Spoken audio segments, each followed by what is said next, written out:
Welcome back नाजरीन। जहां हम इंटरनेशनल रिलेशंस पे बात कर रहे थे डिफरेंट कंट्रीज़ के, वहां हमारी पाकिस्तान की जिस तरीके से सिक्योरिटी एजेंसीज़ की पाक फ़ौज की कामयाबियां वो इस तरीके से अब नज़र आ रही हैं कि जिस तरीके से अब बांग्लादेशी जो एयर चीफ थे वो पाकिस्तान तशरीफ़ लाए थे और जिस तरीके से JF-17 तैयारों की जो है वो हमारी उनके साथ एक एग्रीमेंट हो रहा है। उसके बाद ख्वाजा आसिफ साहब ने बड़ी अच्छी बात की कि बहुत जल्द जो है वो IMF से हमारा छुटकारा हो रहा है, क्योंकि हमारी इस तरीके से जो हमारे फिस्कल कंसोलिडेशन है या एक्सटर्नल बफर्स हैं वो अब बढ़ने लगे हैं इस तनाजुर में, और ख़ास तौर पे मुलाकातों का सिलसिला बढ़ रहा है। और इस वक्त हमारे एयर चीफ मार्शल साहब जो हैं ज़हीर अहमद साहब दौरा सऊदी अरब पर हैं। एयर फोर्स की कमांडर और चीफ ऑफ जनरल स्टाफ से मुलाकात हुई है सऊदी अरबिया के रियाज के अंदर, और दो तरफा ताउन इलाकाई सलामती को मौजूदा सूरत हाल पर तबादला ख्याल हुआ है। और इसके साथ साथ लाहौर में जो है वो फील्ड मार्शल साहब तशरीफ लाए हुए हैं, गैरिजन का दौरा किया है उन्होंने, और फौज की ऑपरेशनल तैयारियों, मुस्तकबिल की जंगी चैलेंजेस और कौमी सलामती की मजमूई मंजरनामे पे आज जो है वो इस हवाले से हम गुफ्तगू करेंगे। मेरे साथ जनाब retired air commander Khalid Chishti साहब हैं। अस्सलाम वालेकुम चिश्ती साहब। सबसे पहले तो मैं बांग्लादेश के हवाले से जो हमारा एग्रीमेंट हुआ है उस हवाले से थोड़ा बताइएगा, वो कितना वर्थ रखता है सर? बहुत शुक्रिया उमर शरीफ, आपने इनवाइट किया। देखिए बहुत वैल्यूएबल है इसलिए कि बांग्लादेश से हमारी जाहिर है कुर्बत, हमारे पुराना भाई था हमारे साथ और कोलैबोरेशन रही है और बहुत साल रही भी है। तो ये बड़ा खुश आइंदा है कि अगर हमारी उनसे कोई डील होती है और हम उनकी डिफेंस में कोई कंट्रीब्यूट कर पाए तो ये बहुत एजाज की बात होगी, और जाहिर है जो हमारी इकोनॉमिक टाइज भी उससे बढ़ेंगी, हमारा मिलिट्री रिलेशनशिप भी बढ़ेगा। पहली बात तो ये, और ये बड़ा मेरिट पर ये अगर एग्रीमेंट होता है तो मेरिट पर इसलिए होगा कि मैं अक्सर कहता हूँ कि देखिए 5 चीजें बड़ी इंपॉर्टेंट होती हैं जब कोई फाइटर जहाज कोई भी एयरफोर्स खरीदती है, और बांग्लादेश ने ये अगर किया तो मेरिट पर किया होगा डेफिनेटली। वो क्यों किया होगा और JF-17 थंडर क्यों आज दुनिया की प्रेफरेंस में आया हुआ है नजरों में? नंबर 1 वजह ये होती है कि जब भी कोई फाइटर जहाज खरीदा जाता है उसकी इंडिविजुअल परफॉर्मेंस देखी जाती है, यानी उसका इंजन कैसा है, इलेक्ट्रॉनिक्स है, रेडार है, मिसाइल्स है, कौन से लगते हैं। नंबर 1 क्राइटेरिया ये होता है। नंबर 2 क्राइटेरिया ये होता है कि कॉस्ट इफेक्टिव कितना है, यानी वो जहाज कितना है, उस मुल्क के लिए अफोर्डेबिलिटी का इशू तो नहीं आएगा। नंबर 3 होता है कि जो सोर्स है, जो देने वाला मुल्क है, वो रिलायबल कितना है, यानी कि स्पेयर पार्ट्स वगैरह का कल को मसला तो नहीं होगा, या पॉलिटिकल ऐसी एफिलिएशन चेंज होती है तो वो स्पेयर पार्ट्स बंद कर दे, टेक्नोलॉजी ट्रांसफर ना करे या अपग्रेडेशन बंद कर दे। ये तीसरा क्राइटेरिया होता है।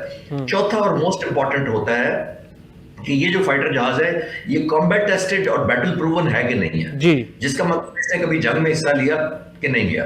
तो पांचवा और मोस्ट इंपॉर्टेंट ये होता है कि क्वालिटी ऑफ ट्रेनिंग बड़ी इंपॉर्टेंट होती है किसी भी वेपन सिस्टम, और वो पाकिस्तानी पायलट और टेक्नीशियन ट्रेनिंग देंगे। तो 5 हमने चीजें डिस्कस की हैं। नंबर 1 उसकी परफॉर्मेंस जहाज की, नंबर 2 उसकी कॉस्ट, नंबर 3 उसकी रिलायबिलिटी सोर्स की, नंबर 4 बैटल टेस्टेड है कि नहीं है, और नंबर 5 ट्रेनिंग पाक फिजाइया जैसे पायलट और टेक्नीशियन देंगे। तो इससे बात बढ़कर और बैटल जो टेस्टिंग की आपने बात की है उसमें तो मेरे ख्याल में किसी भी मुल्क को इसमें कोई कंफ्यूजन नहीं होनी चाहिए, क्योंकि रिसेंटली हमने ये करके दिखा दिया। एब्सोल्युटली। अभिनंदन का भी अभी नहीं सिर्फ रिसेंट किया, अभिनंदन का जब हुआ था फरवरी 2019 में, उसमें भी JF-17 थंडर एक्टिव पार्टिसिपेट कर रहा था उसमें भी, और उसके बाद भी आने वाली आपने देखा ग्लोबली वो कितनी एक्सरसाइजेज में हिस्सा ले चुका है, इंग्लैंड में जा चुका है, सेंट्रल एशियन स्टेट में जाता है, सऊदी अरब में जाता है।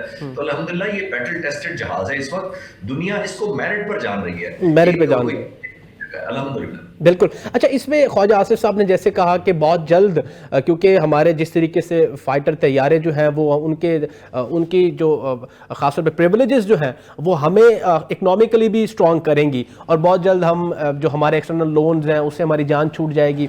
आप कितना समझते हैं ये कितना क्विक फेज होगा ये? देखिए, जो डिफेंस मिनिस्टर कह रहे हैं वो तो उनका एक्सेस बहुत ज्यादा होगा, इंफॉर्मेशन का भी उनकी पिक्चर बहुत ज्यादा क्लैरिटी होगी, इनपुट उनको बहुत आती होगी। मैं तो एक रिटायर्ड ऑफिसर के सेंस में ये जरूर कहना चाहूंगा कि बहुत खुश आइंदा है, क्योंकि देखिए दुनिया में सबसे बड़ी जो आजकल इकोनॉमिक कोई इंडस्ट्री गिनी जाती है वो मिलिट्री इंडस्ट्री है। जी बिल्कुल। और मिलिट्री इंडस्ट्री के अंदर अगर सबसे महंगा कोई इक्विपमेंट होता है वो फाइटर जहाज होता है। अब आप देखिए दुनिया में चंद मुल्क फाइटर जहाज बनाते हैं। जब हमने JF-17 थंडर बनाया था तो हमें भी बड़ी रुकावटें पेश आई थी, हमें भी बड़ी पाबंदियां लगी हुई थी, ना इंजन मिलता था, ना रेडार मिलता था, ना इलेक्ट्रॉनिक्स, मिसाइल्स और बहुत सारी चीजें हमें सामना करना पड़ा था। और सैल्यूट टू उस वक्त लीडरशिप को, और आज तक जिन्होंने एक परसुएशन से ये जहाज को फॉलो किया, और 30 साल के अंदर अल्हम्दुलिल्लाह हमारे पास 200 के करीब जहाज है। तो ये एक हिस्ट्री है हमारे सरकार की भी, और बाय द वे ये खुद ब खुद नहीं हो गया।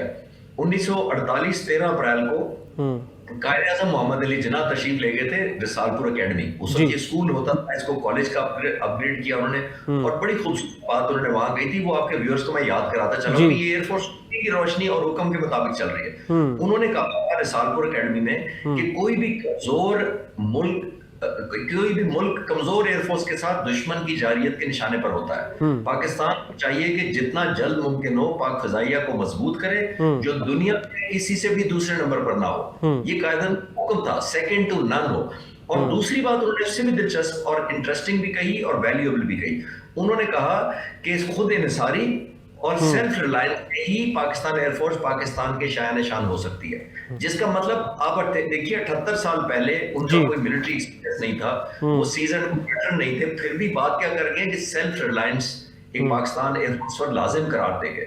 आज 80 सालों में अल्हम्दुलिल्लाह पाक फजाइया वही कर रही है, हम सिर्फ रिलायंस की तरफ जा रहे हैं। हमने सबक सीखा दुनिया से कि जिन मुल्कों की डिपेंडेंसी दूसरे मुल्कों पर होती है मिलिट्री हार्डवेयर के लिए, उनको फिर प्रेशराइज किया जाता है। वो इंस्ट्रूमेंट ब्लैकमेल या इंस्ट्रूमेंट ऑफ प्रेशर के तौर पे वो फाइटर जहाज हो या कोई भी मिलिट्री इक्विपमेंट हो, उनको दुनिया इस्तेमाल करती है। पाकिस्तान खुद F-16 देखिए, हमारे जब बंद करके गए थे 1989 में, जब सोवियत यूनियन चला गया, हमने पैसे दिए हुए थे 658 मिलियन अमेरिका को मजीद F-16 के लिए, वो रोक लिए गए थे। फिर हमें गंदम ऑफर की गई थी, ये नौजवान नस्ल को पता होना चाहिए। तो उन सेक्शंस के वजह से ही हमने JF-17 बनाने का सोचा था और अल्हम्दुलिल्लाह अब तो एक तारीख का हिस्सा है कि पिछले 30 सालों में हम जितनी हम प्रोडक्शन ले गए और जो कि बिल्कुल। अच्छा, इसी तनाजुर में आप कैसे देखते हैं खासतौर पे फ़िज़ाई और दिफाई जो है वो पॉइंट ऑफ व्यू से कि हमारे एयर चीफ साहब इस वक्त सऊदी अरबिया के अंदर हैं और वहाँ पे मुलाकातें कर रहे हैं? देखिए, सऊदी अरब से भी हमारा बहुत पुराना मिलिट्री रिलेशनशिप है, इसमें कोई शक नहीं है। कोलैबोरेशन अपार्ट फ्रॉम इट, जब खाना काबा पर हमला किया गया था 1979 में, कुछ कम वक्तों ने खाना काबा पर कब्जा कर लिया था दहशतगर्दों में, उस वक्त भी हमारे कमांडोज ही गए थे पूरी दुनिया से, नहीं सिर्फ पाकिस्तानी कमांडोज ने जाकर उसको क्लियर किया था। That's number 1। फिर एक और अच्छी आपको खबर पहले से सबको पता है कि हमने मशाक जो ट्रेनिंग जहाज है, हमने सऊदी अरब को हमने पहले भी दिया हुआ है, कई 15 साल पहले शायद हमने दिया था। मशाक भी उनके पास है जो वो उड़ा रहे हैं ऑलरेडी। तो उनका हमारे पास ट्रस्ट और कंफर्ट लेवल बहुत ज्यादा है। तो JF-17 थंडर की तो वजह मैंने पहले ही अर्ज कर दी कि अगर वो खरीदते हैं या दिलचस्पी रखते हैं, और अदरवाइज भी अल्हम्दुलिल्लाह जो मुसल्लह अफवाज की और खासतौर पर पाक फिजाइया की परफॉर्मेंस अभी मई 2025 में थी, तो सिर्फ सऊदी अरब नहीं बहुत सारे मुल्क हमारे साथ दिलचस्पी रखते हैं। और अगर कोई जहाज नहीं भी खरीद रहा JF-17 थंडर या कोई और इक्विपमेंट, वो डेफिनेटली इसमें इंटरेस्टेड है कि हम उनको ट्रेनिंग दें। तो ये वैल्यू ऐड हुई है उस विक्ट्री की वजह से अल्हम्दुलिल्लाह, और दुनिया आपको रेलेवेंट जान रही है। बिल्कुल ऐसे ही सऊदी क़यादत ने जो है वो उनकी जानिब से PAF की जो हमारी पाकिस्तान एयरफोर्स है, उनकी पेशा वाराना महारत को सर वो उनका एतराफ़ किया है। तो मुझे सर इसमें यह बताएं कि पाक सऊदी फ़िज़ाइया जो है ताउन जो है वो खित्ते की स्ट्रेटेजिक सूरत हाल को किस तरीके से सर मुतासिर कर सकती है? देखिए, वो तो पहले ही हमने जो एक डिफेंस एग्रीमेंट किया था, जिसका अनाउंस किया गया था चंद महीने पहले, उससे भी स्ट्रेटेजिक बैलेंस बहुत रिस्टोर या रीगेन हुआ था। क्योंकि जिस तरीके से इजराइल ने यूनिलैटरल कतर पर हमला किया, जिस तरह इराक पर हमला किया, तो ये दोनों ऑलमोस्ट हमारे नेबर मुल्क में। तो इतनी खतरनाक एक्टिविटी मिलिट्री की इतनी दूर से इजराइल को 2500 किलोमीटर से आकर हमले कर सकता है, तो फिर जाहिर है एक बहुत अलार्म क्रिएट हुआ था मुसलमान मुल्कों में और एलिमेंट ऑफ इनसिक्योरिटी हुआ था। और पाकिस्तान ने क्विकली जो है सऊदी अरब के साथ एग्रीमेंट किया, उससे सऊदी भाइयों का भी और जाहिर है पाकिस्तान का भी कॉन्फिडेंस बहाल हुआ। और हमने एक डेटरेंस क्रिएट की इजराइल के लिए कि अगर उसने कोई मिस एडवेंचर किया तो जाहिर है हम दोनों मुल्क एक दूसरे को सपोर्ट करेंगे। तो आई थिंक ये बहुत बड़ा स्टेबलाइजिंग फैक्टर है। अच्छा सर, क्योंकि बदलती हुई जो सूरत हाल वर्ल्ड कम्युनिटी के अंदर है, ख़ासतौर पे जिस तरीके से ये कई जरीदों ने लिखा है कि 2026 जो है इस हवाले से अलार्मिंग है कि बहुत सारी सिचुएशन पे एस्केलेशन वॉर में बढ़ सकती है। तो मुझे काइंडली सर ये बताइएगा कि ख़ासतौर पे एयर के हवाले से, एयर फाइटिंग के हवाले से जिस तरीके से जंगी हवाई तरीके से हो रही हैं, और एक ये भी क्रिटिक लिखते हैं कि अपकमिंग टेक्नोलॉजी में भी बहुत ज़्यादा वॉर होगी, तो पाकिस्तान की अब तो इस कम्युनिटी में बड़ी वर्थ होगी ना, जिस तरीके से रिसेंटली हमने किया। तो अपकमिंग कौन कौन सी कंट्रीज का आप समझते हैं कि रेसिप्रोकल हमारे जो है ताल्लुकात बढ़ेंगे इस बिना पे? देखिए, हमारे ऑलरेडी ताल्लुकात चाइना से तो पार्ट ऑफ द हिस्ट्री है अल्हम्दुलिल्लाह। हमें 50 से चाइना ने सपोर्ट किया, फाइटर जहाज़ों में भी, चीज़ों में भी। और जो टेक्नोलॉजी हमने अभी कोलैबोरेट की है वो तुर्की के साथ की है। वो unmanned aerial vehicle, drones, loitering munition और किलर म्यूनिशन के साथ जो हमने किया वो बहुत काबिल फख्र बात है। एक बहुत फख्र इजाफा है हमारी स्ट्रेंथ में। और अल्लाह का शुक्र है हमने यहाँ पाकिस्तान में जो हमारा national aerospace science and technology park है मुख्तलिफ शहरों में, अंडर द प्रेजेंट लीडरशिप जो air chief marshal Zaheer Ahmed Babar Sidhu ने विजन किया था जी कि ये हर शहर में होना चाहिए ताकि हम लोकल टैलेंट को वैल्यू ऐड करने में इस्तेमाल कर सके। अब हमारे ड्रोन्स और इस तरह किलर ड्रोन और लॉटरिंग मुनिशन यहाँ बन रहे। हमने जो 10 मई को हिंदुस्तान पर 50% टनेज पे की थी वो हमारी मेड इन पाकिस्तान मिशन था हमारा। तो ये बहुत बड़ा एक जंप है अल्हम्दुलिल्लाह। हमारी सेल्फ रिलायंस है, हम भरपूर तरीके से लोकल मैन्युफैक्चरिंग कर रहे हैं और बहुत सारे अप स्लीव्स मैन्युफैक्चरिंग नए सरप्राइजेस हैं, ज़ाहिर है वो टाइम से पहले भी डिस्क्लोज नहीं किए जा सकते। बिल्कुल बिल्कुल। अच्छा अब चिश्ती साहब इसमें भी कहानी बताइएगा कि फील्ड मार्शल साहब ने है लाहौर गैरिजन का दौरा किया है, इस हवाले से क्या नुक्ता नज़र रखते हैं सर?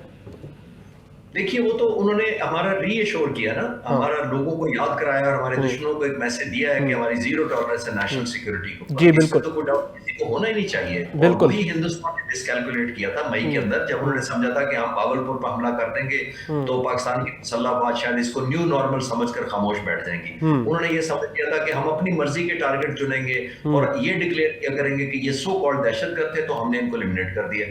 तो हमने अल्हम्दुलिल्लाह मुसल्लह अफवाज ने उस वक्त भी और जो बैक फजाई के बाद में परफॉर्मेंस थी, हमने किसी को भी न्यू नॉर्मल नहीं बनने दिया।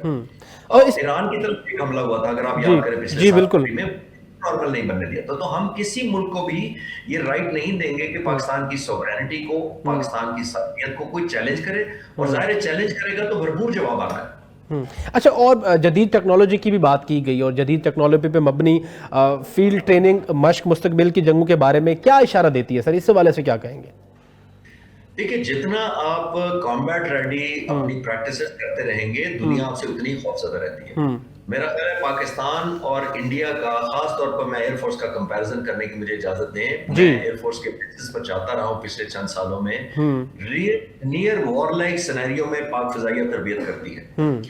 सिमुलेशन हमारी 70 जहाज मैं देख कर आता था स्क्रीन पर उड़ रहे हैं और एक दूसरे से फाइट कर रहे हैं। तो उस रात को अल्हम्दुलिल्लाह जो हिंदुस्तान ने भेजे थे 6 और 7 तारीख को, ये हमारे लिए, हमारे pilots, engineer, air defence controller के लिए कोई शॉक का वजह नहीं थी कि हमें शॉक हो गया कि 70 जहाज आ रहे हैं या 85 जहाज आ रहे हैं रात को। ये रियल टाइम हम प्रैक्टिस करते रहते हैं, सिमुलेट करते रहते हैं, वॉर गेमिंग करते रहते हैं और एनिमी स्पेसिफिक करते हैं। बाय द वे ये भी ज़हन में रखना चाहिए कि जब राफेल की ट्रेनिंग हो रही थी अगेंस्ट राफेल, तो वो 3 साल ये पायलट ट्रेनिंग कर रहे थे राफेल के टैक्टिक्स को, उसकी कमजोरियों को, उसके रेडार को स्टडी करते थे कि कैसे डिसीव करना है। तो ये वैसे नहीं हो गया था कि उस रात पायलट उठे, उन्होंने 7 मिसाइल चलाए तो 7 जहाज गिर गए। तो ये आप इस टाइम में जितना आप नियर रियलिज्म करेंगे उतना ही आपको सरप्राइज कम मिलेगा और एम्बैरेसमेंट कम होगी international. Sir thank you so much Chishti साहब, आपने टाइम दिया।